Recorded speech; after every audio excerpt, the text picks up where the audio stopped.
front and fill out a card and give to Jen, and we'll call you during the public hearings, the agenda, or the open portion.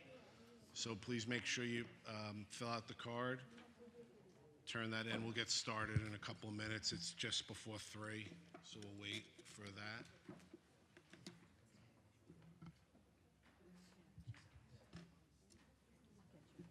What's it? Oh.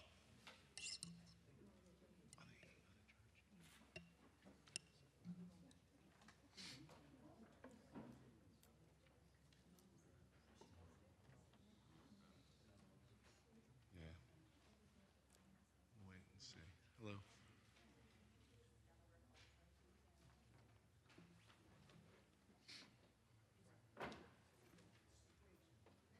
What is it? Oh, yeah.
Thank you very much.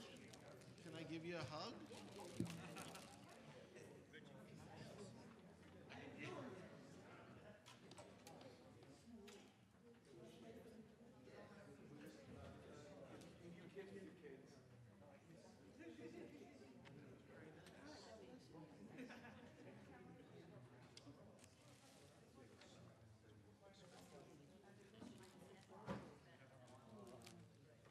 Yeah.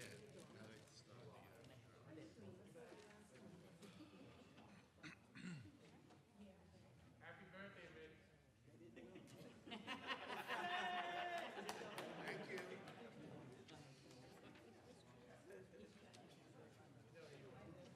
Might as well start singing. No. Please rise for a salute to the flag.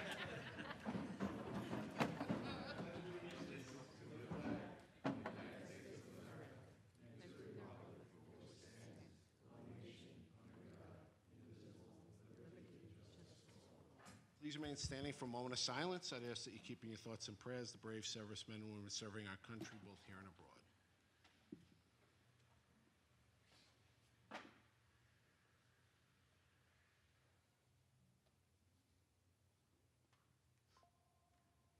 Thank you. Please be seated. Would the clerk call the roll? Councilman Mineta. Here. Councilman Martinez. Here. Councilman McSweeney. Here. Councilman Gregory. Here. Supervisor Schaefer. And I am here. So all 5 are present. We have a quorum. Just by way of information, this is the November 19th, 2025 meeting of the Baldwin Town Board at 3 p.m. On Wednesday. If you're here for your first time, the meeting is divided up into 3 sections. The first is dedicated to the public hearings, and there are 3 public hearings scheduled for today. So if you're interested in addressing the board on any of the public hearings, we need you to fill out a card up front and file with our clerk. Second portion is dedicated to the agenda, and there are agendas on the table up front. So if you're interested in addressing the board on any of the items listed on the agenda for that, we also ask you to fill out a card. And the third portion is the open portion. That's when residents can come forward and address the board on any matter concerning town government or town services that's not on today's agenda. If you're watching us on our YouTube channel live on November 19th at 3 p.m., there's a link that will take you to today's agenda. You can send any one of us a message by using that link. If you're watching us at a future day and time, that link is still live.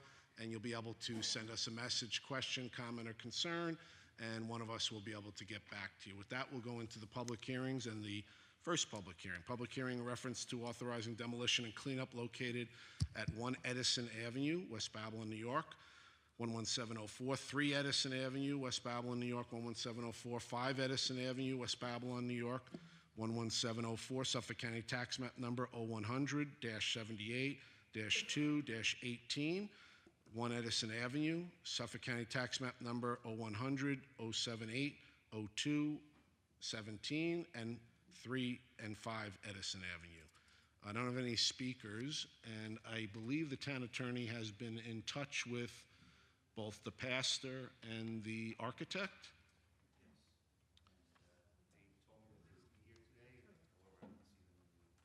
Okay, so what I would suggest we do, since this has been an ongoing issue with that property as a result of the vacancies, the fire, and probably about 2 years' worth of discussions with them, we'll close this public hearing. I would request that you send them a letter notifying them that we're closing the public hearing, which would allow us to consider this at a future town board meeting, and that I suggest that we meet with them ASAP, maybe right after the Thanksgiving holiday, and we can figure out what they're doing there, since we've had a number of concerns about issues related to the property.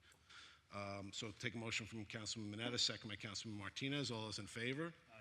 Opposed? Hearing is closed. Decision reserved. Second public hearing is a public hearing regarding certain fire protection contracts in an ambulance district. I don't have any cards, so I'll take a motion from Councilman Martinez, second by Councilman McSweeney, to close and reserve. All those in favor? Aye.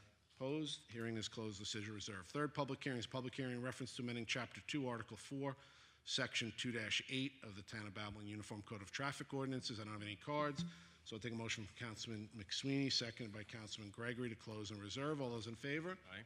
Opposed? Hearing is closed. Decision reserved. That's it for the public hearings. I don't have any cards on the agenda, so we'll go right into the agenda. The consensus resolution agenda. Are there any items that need to be removed from the consensus resolution agenda? Seeing none, I'll take a motion. I make the motion for the consensus resolution agenda. Second. All those in favor? Opposed? Consensus resolution agenda is adopted as listed. Resolutions for today, I'll offer Resolution 776. I second. All those in favor? Aye. Opposed? Resolutions approved. Resolution 777. Offer Resolution 777? Second. Would the clerk call the roll? Councilman Mineta. Abstain. Councilman Martinez. Yes. Councilman McSweeney. Yes. Councilman Gregory. Yes. Supervisor Schaefer. Yes, resolution's approved, 4 votes in favor, 1 abstention. Resolution 778. Offer Resolution 778? Second. All those in favor? Aye. Opposed? Resolution's approved. And Resolution 779. Motion to approve. Second. All those in favor? Opposed? Resolution's approved. That's it for the resolutions. We'll go to the open portion. We have Margaret Harmat. Margaret Harmat? Yes. Yep, and when you come forward, just pull the microphone close so it'll pick you up, and state your name and address for the record. Okay. Margaret Ramada, 20 Circle Drive, Wheatley Heights, New York. I'm not going to go over everything that you've already heard me talk about. I'm here about the industrial park going into Wheatley Heights.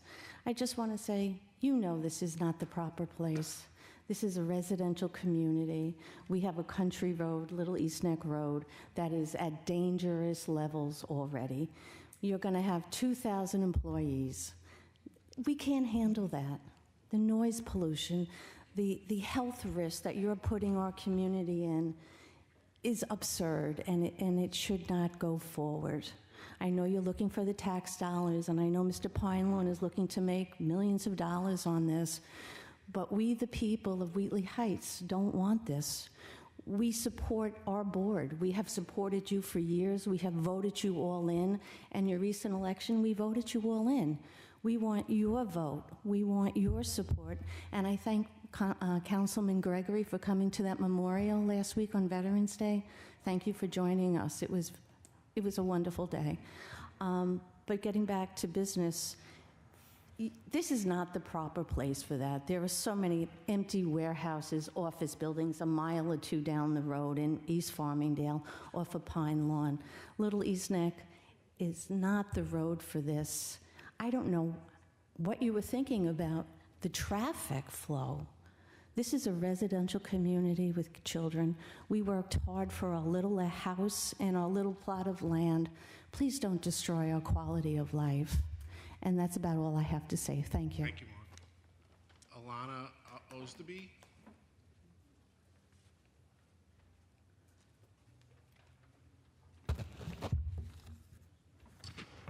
Good evening, Mr. Schaefer, council members. Alana Osdeby, 178 Colonial Springs Road. I'm here today at this planning meeting I'm here today to express my opposition to the proposed Bristol Industrial Park and Wheatley Heights, Wyandanch areas, Town of Babylon. This is an awful plan. No good will come from this project, save the large amounts of money lining the pockets of a few. Let us not pretend that the residents of this said area would gain some benefit. They would be burdened with all the negatives that come with construction of this defective proposed plan. Air pollution, noise pollution, light pollution, water pollution, chemical pollution to the ground soil that would occur with construction on our aquifer from heavy metal deposits from the enormous number of trucks all indicate this is an inappropriate and inhumane venture. The residents of the surrounding area, including Strathmore, would suffer from environmental damage, traffic stress from the excessive volume of large trucks and other vehicles. This is a residential area, not an industrial area. Put the 380 truck beds and 1,900 parking spaces in an already existing industrial area, not in a residential area. The infrastructure of this area does not support the quantity of trucks idling, coming, and going, in addition to the existing excessive traffic load that already passes through narrow Little East Neck Road. Here's a better plan. Offer programs that support students, scholarships for higher education, free food for those in need, job training programs. Beautify the 111 acres that Pine Lawn manages, establish that area as a nature preserve with trails that people can walk on, ride their bikes on, dignify the sections where Civil War veterans, Native Americans are buried. That is a more meaningful plan than one for an industrial park in a residential area that will eliminate hundreds of trees that clean our air, displace wildlife so that they will be pushed out of their homes into traffic, whereupon we will see even more dead animals in the road. The remaining wildlife, including raccoons, opossums, would seek shelter in our backyards until they eventually die from a contaminated habitat. The proposed construction above our aquifers would poison our water, render it undrinkable. It would contaminate our habitat, make it unsafe for us and our children, as well as for future generations. My family and I moved to Wheatley Heights about 2 years ago from apartment life in Queens. We were happy to take advantage of a good school district, have a backyard for our children to play in as part of a diverse community. I used to complain about the water because I miss the taste of New York City water. I complained about the garbage that transient drivers toss out of their windows. We clean it up.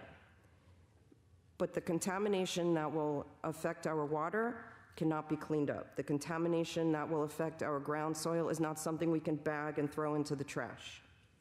I have a clipping here from the local newspaper that states Rich Schaefer, best Democrat, and how under his leadership, Babylon Town has made significant strides in environmental sustainability, and how Schaefer regularly engages with residents to address their concerns, implementing effective solutions, and how Mr. Schaefer continues to advocate for Babylon residents working to shape a thriving future for the community, end quote.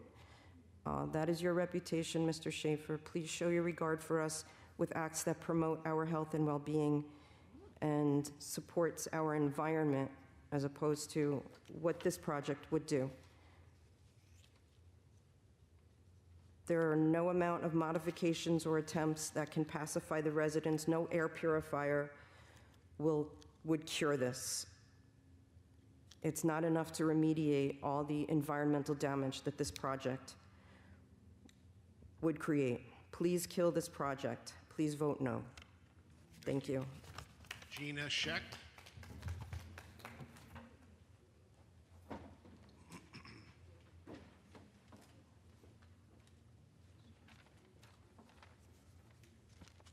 Mr. Shaver and fellow councilors. And I'm here. Just Good state your name and afternoon. address. Okay. I'm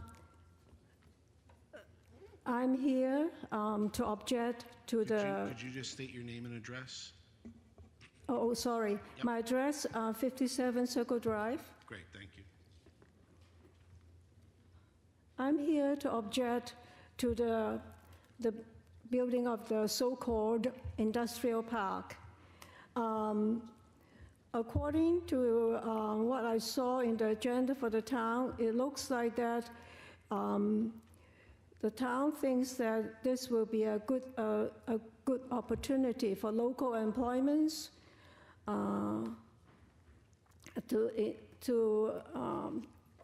to sustain, to encourage economic growth and job creation. But this project, aside from the damaging impact, this project includes predominantly warehouses and truck bays. So what kind of job creation are we talking about? People who manage the warehouse, loading and unloading goods, etc.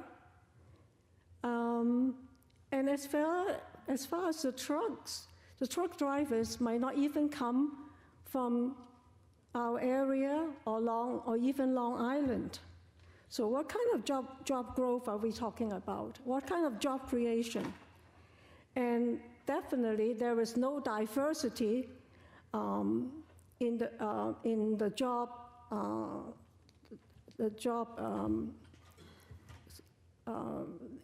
jobs. And on top of that, I really, you mentioned about they will help to increase sales tax.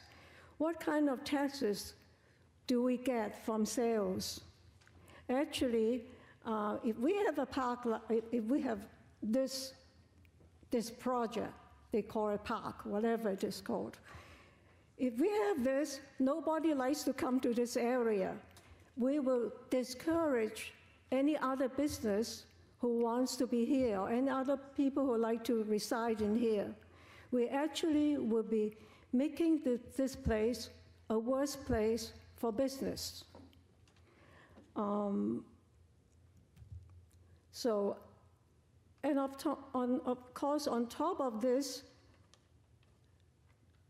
the traffic congestion, the pollution, and all these bad damaging effects will be happening to the community, which at this time is a good and nice community.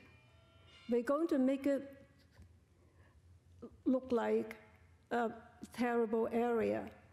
And then on top of, there are so many, as someone already mentioned many times, there are so many other areas that are commercial districts that Bristol or other business can build on.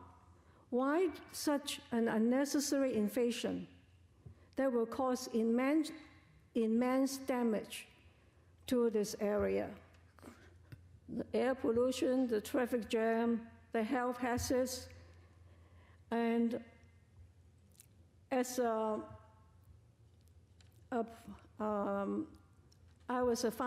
a pharmacist, and then I took more training to become a chemistry teacher. And I am aware the immense correlation between the environment and people's health. And we are damaging both, and ultimately, human lives, human quality of lives are going to be sacrificed. Is it worth the little tax money that you might collect? On top of that, there are much more roads and damaging traffic. And all these that people have mentioned. I'd just like you to think about it. The detriment to the community far outweighed what you collect from taxes. Thank you. Ruthie Sheck?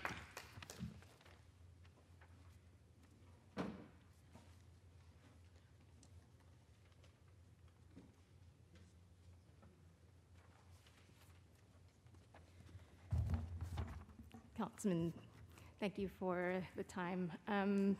Ruthie Sheck, 57 Circle Drive, here again to oppose the industrial park behind my house. I feel immense grief for the lives and the community impacted in this residential area, and I have no understanding of why it should be rezoned into an industrial area.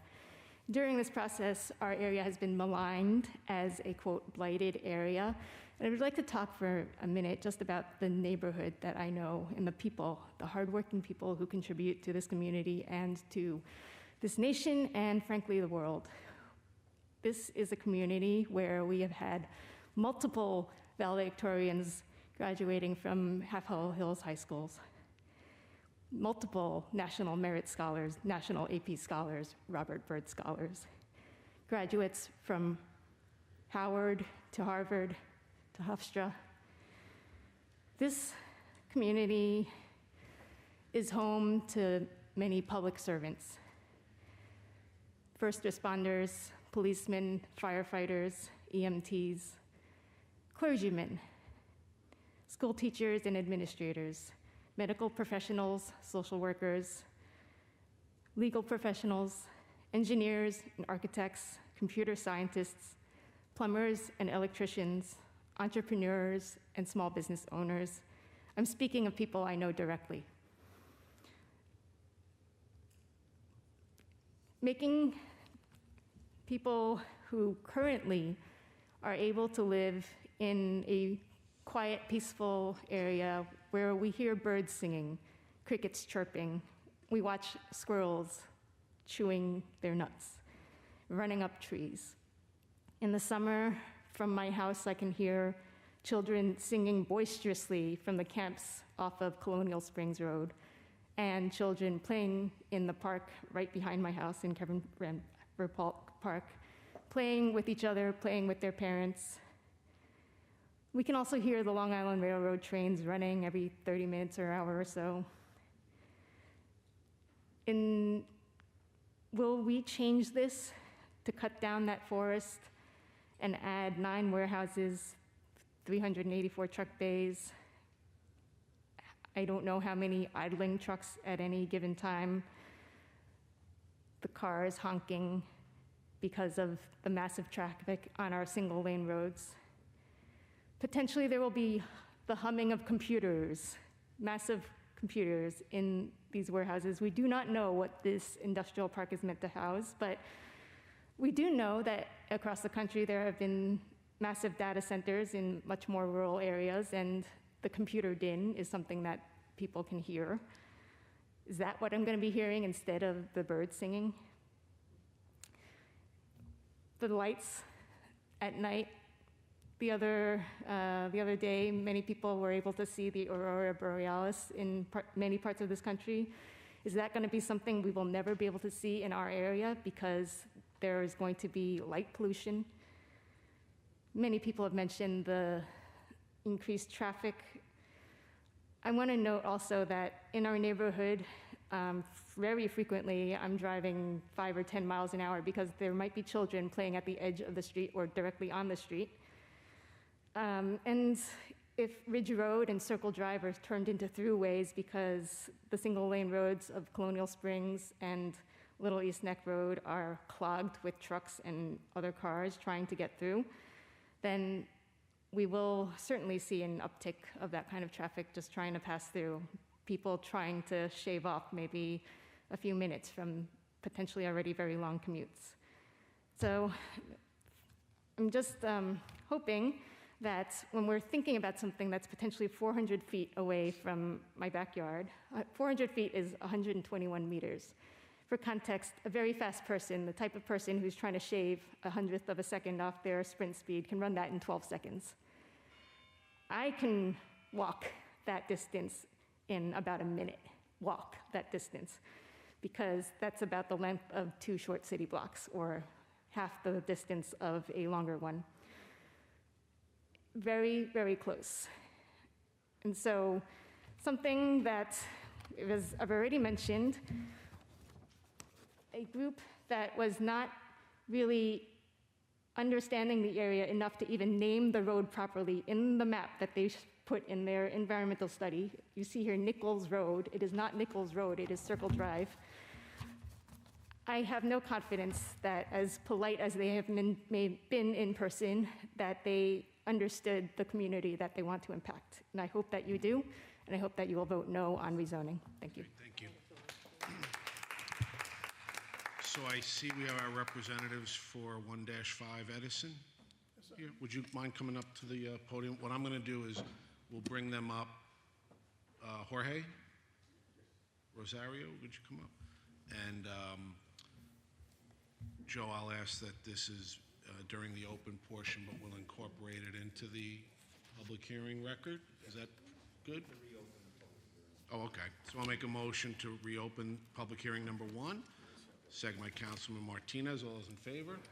Opposed? Okay, this hearing is reopened, and just, excuse me, just identify yourself for the record. Yeah, my name is Tom Petracca, Petracca.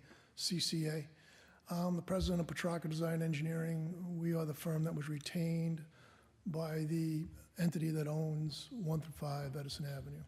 And who owns it? Well, the name is very, very long. Okay. Is it an individual or a corporation? It's La Iglesia Evangelica Apostoles Oh, the church. y Profetas. F.A. That's okay. We'll submit. We'll Good, okay. we'll include it as. It part still of- goes on. But it's the church. Yes. Yeah. Okay. Yes.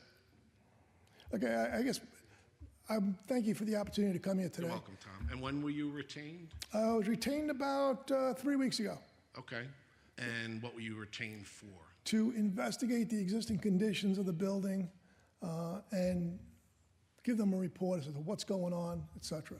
Have you had an opportunity to do that yet, or you? Yes, I have. Oh, you have. Yes. Do you have a report? Yes, it's short if you want me to, it's, Well, we'd like to include it as part of the Sure. public hearing record. See, because this hearing is for us to consider whether or not to demo the property. yes. And we have a report that's been submitted that the town contracted for from an outside engineer or architect. I'm not sure who, but it's going to be part of the public record for our consideration, and so your report. Right. But if you want to just summarize what Yes, your absolutely. report said. The building overall is a masonry structure, concrete masonry block. It is, on those walls, they go up about 12 feet. Wood joists run left to right, and then there's beams that intersect that long front length of the building. I think everybody's familiar with the front of the building. Yes. I apologize. To the length of the building, beams go back into the building. So the joists are running left to right across the building. So there was a fire some years ago, and the fire, while it created a lot of smoke damage, there is wood that's impregnated with smoke particles, very typical for fire. There's also one wood joist out of approximately 100 total joists in the building that received fire damage. And we define fire damage by, once you see alligatoring on that skin of that wood, it looks like alligator skin, the back of an alligator, then that's effective damage. So we would obviously be looking to replace and or sister that existing joist. So that's the only structural damage done to the building. The front of the building was very hard to look at, especially until recently. They had a canopy up there that had suffered damage from a second fire that was more recent when a car in the front parking lot went on fire. So no structural damage was done by that. The windows obviously were perforated when the fire department had to gain access. Those have been boarded up. So as of this moment, they've already started cleaning up. In fact, when I was there doing my inspection, I had to get them to stop cleanup because creating a dusty condition. What do you mean by cleaning up? Just floor debris that was inside the building. Otherwise, the building is empty of equipment. It's just a shell right now. So, but if you walk through the building structure, the intervening walls, which are concrete masonry, and the perimeter, which is concrete masonry, it's in actually excellent condition. There's a small area in the front on the left corner of the building, which shows a shear crack that starts at about 4 or 5 feet up and goes down in the corner a few feet out. Minor, nothing. It's probably been there for 50 years. There's been no differential movement in either plane, any direction. It's fine. The building front is covered with a steel brick-like facade. It's about a ½ inch thick. So it was nailed to the front. That was damaged, obviously, during the fire. The intent is, in the immediate term, while we are going to work on designing a new church, is to remove that and get the place painted up so that it looks So have you been presentable. retained to also do the design work for the new church? Not yet, not yet. I was retained to get to this out of the way to see if, and then their intent was to retain me afterward. So I'm sorry, say that again? The intent was to get, when I provided my proposal, I had not seen the building. Right. So normal practice for my firm is we don't like to give a full picture base fee until we understand what we're up against. Sure. So I said, listen, we'll give you a number, I'll go in, investigate, provide a report, come in front of the board, testify what's the existing conditions, and then we'll go from there. So we'll review what you submitted, and we'll review what has been submitted to us. That's for the consideration of whether or not to proceed with this. So I'm assuming Pastor is here? Now, Jorge, you want to? Oh, Jorge? Yeah. Come on up. Congratulations on your wedding. Thank you. So Jorge, just identify yourself for the record. Good afternoon, Mr. Supervisor, Councilman. My name is Jorge Ruiz. I'm a resident of the town of Babylon as well. And just state your address. 69 Walnut Avenue, and that's in East Farmingdale. Great, thank you. So Jorge, you know why we're here, right? Why do you think we're here? Well, combination, of course, as Mr. Petrarca was stating, the unfortunate incidents, the fire that occurred more than a decade ago, which was the first factor in the building being unoccupied. And the second fire, which was a really unfortunate situation, a car overheated and had the brilliant idea of parking in front of the building. There was a deli there, and unfortunately the person who occupied that deli doesn't have a business anymore. So a really unfortunate situation, and just we understand the optics, right, of how that building looks, which is why, as Mr. Petrarca brought a picture, we've removed the hazard, the danger that it poses, which was the canopy on top, which of course it was in danger of perhaps falling off, hitting someone, perhaps killing them, right? So we've removed that, and we know it's not a finished product, but it does give a overall different look to the building as a whole. So what's the game plan from here? So the game plan is we've retained Mr. Petrarca, and now he's done his preliminary research. He's determined that he can work with the building as is, and now he's going to work on design and proceed from there. And what's the timeline on that? Well, we'd have to. So why I'm asking you that is because you're on the record. Of course. This is going to be included in the public hearing, and you and I have known each other for now probably at least 3 years. Around there, yes, I correct. think we met in the supervisors conference room to discuss how could we be helpful. Councilman Martinez, Deputy Supervisor Martinez, and I, and we've been waiting for 3 years to help. So we haven't gotten any clear information as to whether or not the church has the wherewithal to do what it wants to do. Does that make sense? Yes, of course. So as part of this public hearing, what I'd like you or whoever to submit are financials for the church for the last 3 years. And if you remember, if you recall, we even offered to take some community benefits money that we were doing for businesses along Straight Path and give $50,000 in order to help get, well, that got his eyes up. Right? That would be very nice. Is that your retainer for the engineer work? Maybe. So, and again, I'm joking because we like you. We Thank you. want to help, but we've gotten so many complaints from the community because people get off at exit 36 and they're coming up, and you see there's a lot of activity going on along Straight Path. The gas station is being improved. We have a Dunkin' Donuts coming in on the Ricky Realty property. Like, as you go up, we're trying to make those improvements, working with private business owners and property owners to get the place where people are proud of that, and they're greeted by that at Edison and Straight Path, and it's not fair. You wouldn't, again, you say you're in the town of Battle, you wouldn't want that, right? So we need to be convinced that you have the wherewithal. So we need those financials. We need to see where the money is coming from to pay him, where the money is going to come from to pay whoever's going to rehab, revitalize it based on what he submits to planning. We need all of that now.